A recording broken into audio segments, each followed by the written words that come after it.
नमस्कार मित्रमैत्रिणींनो, आज आपण एक सुंदर कथा पाहणार आहोत। एका गावात एक शेतकरी राहत होता। त्याला प्राणी पाळण्याची खूप हौस होती। त्याच्याकडे खूप गाई म्हशी होत्या।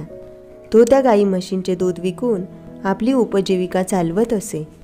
एके दिवशी त्याच्या मनात आले की आपण आणखी काही प्राणी पाळावे। यामुळे त्याने एक छोटा ससा आणि एक माकड पाळायचे ठरवले। ससा खूपच गोड आणि चपळ होता, तर माकड खोडकर आणि आळशी होता। दोघेही शेतकऱ्याच्या घरात आनंदाने राहत होते। काही दिवसांनी शेतकऱ्याच्या मनात आले की आपण ससा आणि माकडाच्या कौशल्याची परीक्षा घ्यावी। यासाठी शेतकऱ्याने आपल्या शेतात बरेच छोटे छोटे खड्डे खोदले आणि पुन्हा त्याने प्रत्येक खड्डा बुजवून टाकला आणि त्यापैकी एका खड्ड्यात त्याने गाजर लपवले। यानंतर शेतकऱ्याने ससा आणि माकडाला बोलावले। त्याने सांगितले की माझ्या शेतातील एका खड्ड्यात गाजर आहे, तुम्ही दोघांनीही ते शोधून काढायचे आहे। ससा खूप उत्साही आणि आत्मविश्वासाने भरलेला होता। त्याने लगेच कामाला सुरुवात केली। प्रत्येक खड्डा उकरून गाजर शोधायला सुरुवात केली। पण माकड खूपच आळशी होता। त्याने विचार केला, शेतात इतके सारे खड्डे आहेत आणि गाजर फक्त एका खड्ड्यातच आहे, इतकं काम कोण करणार? हा विचार करून तो एका खड्ड्यावर जाऊन आरामात झोपला। दरम्यान ससा एक एक खड्डा उकरत गाजर शोधत होता। त्याने प्रयत्नाने जवळपास सर्वच खड्डे तपासले, पण त्याला गाजर कुठेच सापडले नाही। शेवटी फक्त एकच खड्डा शिल्लक होता आणि त्यावर माकड झोपलेला होता। ससा माकडाकडे गेला आणि त्याला उठायला सांगितले। माकड उठताच सशाने तो खड्डा उकरायला सुरुवात केली आणि तिथेच त्याला गाजर सापडले। त्याने ते गाजर शेतकऱ्याला नेऊन दिले।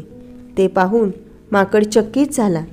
ज्या खड्ड्यावर तो इतका वेळ झोपला होता, गाजर त्याच खड्ड्यात होते। जर त्याने एकदा जरी प्रयत्न केला असता तर गाजर त्याला मिळाले असते आणि तो शेतकऱ्याच्या नजरेत मोठा ठरला असता।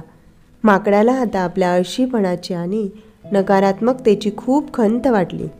त्याला समजले की जर त्याने प्रयत्न केला असता तर त्याला नक्कीच यश मिळाले असते। या कथेतून आपण असा बोध घेऊ शकतो की काम करताना कधीही नकारात्मक विचार करू नका।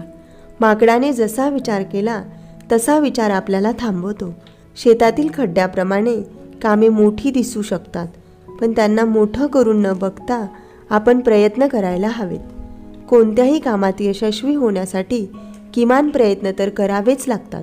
माकडाने जर त्याच खड्ड्यापासून गाजर शोधायला सुरुवात केली असती तर त्याला ते गाजर मिळाले असते।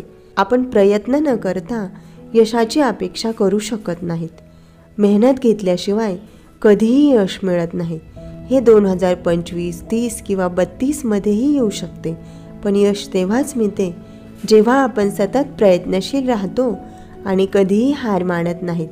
ही प्रेरणादायक कथा आपल्याला शिकवते की यशासाठी कष्ट आणि सकारात्मकता आवश्यक असते।